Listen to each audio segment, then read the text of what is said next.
BJP के जो सातों सांसद हैं दिल्ली के, वो भी आपको एक कतार में खड़े हुए नजर आ रहे हैं। स्वागत कर रहे हैं बीजेपी के तमाम बड़े नेताओं का, चाहे नई दिल्ली से बासुरी स्वराज हो, चांदनी चौक से प्रवीण खंडेलवाल, साउथ दिल्ली से रामवीर सिंह बिधूरी, चाहे फिर नॉर्थ ईस्ट दिल्ली से मनोज कुमार तिवारी हो, वो सभी इस वक्त खड़े हुए हैं और बीजेपी के तमाम बड़े नेताओं का स्वागत कर रहे हैं, क्योंकि दिल्ली इस मैंडेट का इंतजार कर रही थी 27 सालों से। बिल्कुल ठीक देवेंद्र बता रहे थे कि दिल्ली बीजेपी का मुख्यालय, जहां पर बीजेपी के कार्यकर्ता, दिल्ली के कार्यकर्ता अलग अलग स्टेट्स की जीत आकर सेलिब्रेट करते हैं। आज मौका, आज भावनाएं बिल्कुल अलग होंगी, फीलिंग्स बिल्कुल अलग होंगी, क्योंकि आज दिल्ली की जीत को सेलिब्रेट करना है और वो रंग देवेंद्र दिख भी रहा है तस्वीरों में।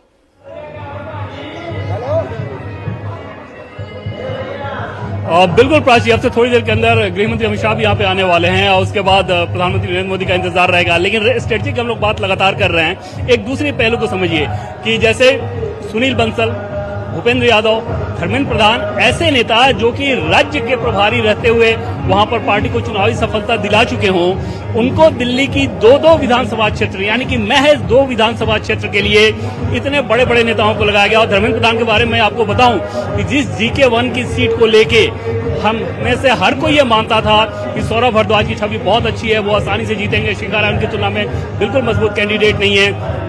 बीजेपी, प्रदेश बीजेपी के भीतर भी इस बात को कहा जाता था कि एक तरह से तस्तरी में सजा के वो जीत दे दी गई है। धर्मेंद्र प्रधान GK1 के प्रभारी थे और कल जब मेरी उनसे बात हो रही थी, उन्होंने कहा था कि शर्तियां GK1 भी हम लोग जीतने जा रहे हैं। तो आप अंदाजा लगाएं कि जब इतने बड़े बड़े नेता जो कि कई राज्यों में चुनाव के प्रभारी रहते हुए पार्टी को सफलता दिला चुके हैं, उनको जब दिल्ली की 1 या 2 विधानसभा क्षेत्र की जिम्मेदारी दी जा रही है तो वो किस कदर परफॉर्म करते होंगे। और ऐसे 14-15 नेता लगाए गए थे दिल्ली के विधानसभा के 2-2 सीटों के आधार पर, और उसके बाद रिजल्ट इस प्रकार की आए, पार्टी को ये उम्मीद थी। क्योंकि एक दूसरी चीज ये हो जाती है कि इतने बड़े नेता अगर कहीं के प्रभारी हों सिर्फ 2 विधानसभा के, तो कोई कार्यकर्ता वहां पे ये रिस्क नहीं ले पाता कि वो चुनाव में लापरवाही दिखाए, क्योंकि उसको पता है कि उसका पॉलिटिकल फ्यूचर ऐसे नेताओं के हाथ में ही रहता है। तो ये वो नेता हैं जो सीधे टॉप लेवल पर रिपोर्ट करते हैं, तो कुछ भी आपने कोताही की तो उसका खामियाजा भुगतना पड़ेगा। पूर्वांचल के सीट के लिए यूपी और बिहार के 150 नेताओं को बुलाया गया, विधायकों को, और उन विधायकों में से हर एक विधानसभा सीट पे एक यूपी का और दूसरा बिहार का नेता, इस प्रकार से उनको प्रभार की जिम्मेदारी दी गई और सिर्फ पूर्वांचल के वोटर्स के बीच संपर्क करने को कहा गया। तो बहुत ही मेटिकुलसली प्लान करके बीजेपी ने एक वोटर को टारगेट किया जो उनके पास आ सकते थे। जैसे जो 15% फ्लोटिंग वोटर्स होते थे लोकसभा चुनाव, विधानसभा चुनाव में, बीजेपी की रणनीति ये थी कि वोट प्रतिशत बढ़ाने के बजाय वो जो लोकसभा चुनाव में हमारे वोटर्स रहे हैं उनको वोट दिला दिया जाए। और अंदाजा लगाइए कि काउंटिंग के दिन बीजेपी के कॉल सेंटर से तकरीबन 30 लाख फोन किए गए वोटर्स को ये कहने के लिए कि घर से बाहर निकलिए और वोट कीजिए। और 30 लाख में से 19 से 20 लाख वोटर ऐसे थे जिन्होंने वापस कॉल बैक करके रिस्पॉन्ड भी किया कि हाँ, अपना वोट उन्होंने कर दिया है। तो बहुत ही विस्तृत प्लान के साथ बीजेपी ने इस बार अरविंद केजरीवाल और आम आदमी पार्टी की घेरेबंदी की थी और जिसका नतीजा सामने आया। एक बड़ी स्ट्रेटजी तो ये थी कि अरविंद केजरीवाल हो या मनीष सिसोदिया हो या उनके दूसरे बड़े नेता, उनको उनके विधानसभा क्षेत्र में इस कदर फंसा दें ताकि वो बाकी दूसरे जगह पर जाके प्रचार करने न जा पाए।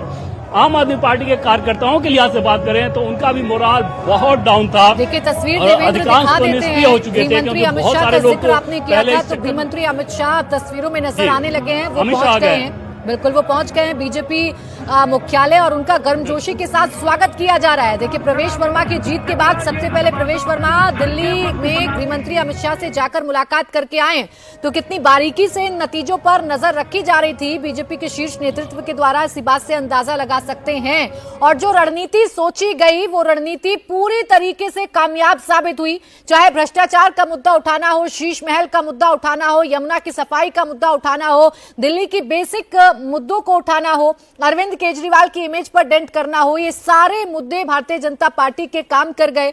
पूर्वांचली वोटर्स को साधना हो, मिडिल क्लास को साधना हो, ये सारे मुद्दे बीजेपी के काम कर गए और इसका सीधा सीधा असर आप ये देखिए, लिखा है अब की बार विकास का साथ, दिल्ली ने थामा मोदी का हाथ। तो जो मंच सजा हुआ है, जिस मंच पर प्रधानमंत्री नरेंद्र मोदी को बैठना है, जिस मंच से पीएम को संबोधित करना है, उस मंच पर अब दिल्ली वाली झलक साफ तौर पर देखने को मिल रही है। अब दिल्ली में विकास की धारा बहेगी, ये संदेश तो कम से कम भारतीय जनता पार्टी अपने मंच से, अपने नेताओं के जरिए, अपने कार्यकर्ताओं के जरिए देने की कोशिश कर रही है। देवेंद्र, तस्वीरें तो मैं देख रही हूं, सांसदों से मुलाकात गृह मंत्री अमित शाह भी कर रहे हैं और ये चेहरा भी काफी महत्वपूर्ण, दिल्ली को कैसे जीतना है, कैसे मैन टू मैन मार्किंग करनी है, कैसे लोकसभा चुनाव में ही सोच लेना है कि दिल्ली में कहां से किसको लड़ाना है, ये सब कुछ आज इन परिणामों में दिख रहा है।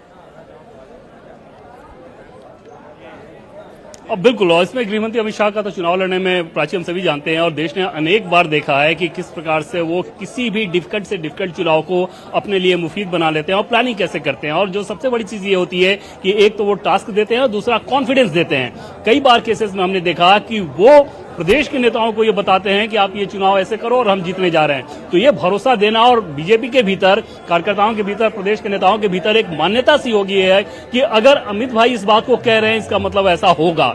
और इस चीज, ये कॉन्फिडेंस होना, ये कॉन्फिडेंस देना, इसको ट्रांसपायर करना किसी भी नेता के लिए बहुत जरूरी होता है। जैसे कुछ दिन पहले यहाँ पे चुनाव से तकरीबन 15 दिन पहले दिल्ली बीजेपी का जो एक्सटेंशन बिल्डिंग है मुख्यालय का, वहां पर उन्होंने जो बैठक की थी उसमें प्रवासी जितने नेता थे उनको पहले उन्होंने संबोधन किया, बाद में दिल्ली के जो 7 सांसद हैं उनके साथ बैठक की थी।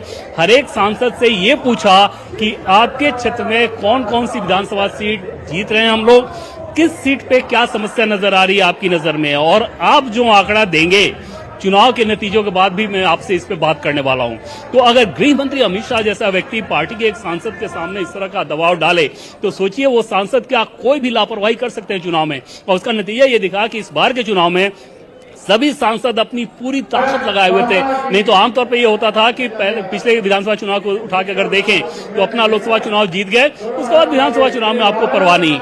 लेकिन जब यहाँ इतने बड़े बड़े नेता विधानसभा क्षेत्र में डोर टू डोर घूम रहे हो तो वहां पर फिर आप समझ सकते हैं कि सांसदों के ऊपर भी कैसा बड़ा दबाव था। अगर एनडीए के सांसद, केंद्रीय मंत्री वो डोर टू डोर जा रहे हैं, एक एक जगह जा रहे हैं, जो पैम्पलेट दे रहे हैं उसमें ये सिर्फ ये था कि आपके क्षेत्र की क्या क्या समस्या है और बीजेपी इसका कैसे समाधान कर सकती है। तो बहुत ही बड़े प्लानिंग तो उनके साथ बीजेपी इस चुनाव में उतरी और उससे ज्यादा ताकत लगाया गया उसके एग्जीक्यूशन में, जिसका नतीजा सामने आया कि शानदार जीत के साथ पार्टी जश्न मनाने के लिए खड़ी है। और अब से थोड़ी देर के अंदर प्रधानमंत्री नरेंद्र मोदी यहाँ पे आने वाले हैं। प्राची, बिल्कुल, देखिए तस्वीरें हम बार बार दिखा रहे हैं। जब गृहमंत्री अमित शाह बीजेपी मुख्यालय पहुंचे उस वक्त की तस्वीरें, तमाम सांसद जो हैं भारतीय जनता पार्टी के 7 लोकसभा सीट के, उनसे उनका स्वागत या उनसे अभिवादन स्वीकार किया गृहमंत्री अमित शाह ने। और अब इंतजार किया जा रहा है प्रधानमंत्री नरेंद्र मोदी का। मंच पर मौजूद हैं दिल्ली में बीजेपी के मुखिया वीरेंद्र सचदेवा, जिनके कंधों पर एक बड़ी जिम्मेदारी थी, संगठन को संगठित रखना था। टिकट बंटवारे इस तरीके से होने थे कि कोई नाराज ना हो, और ऐसी खबरें बहुत कम आई। जो नाराज हुआ उसे भी बैलेंस करने की कोशिश की गई। तो ये सब मैनेजमेंट भारतीय जनता पार्टी ने किया और उसी का परिणाम आप दिल्ली के चुनावों में देख रहे हैं।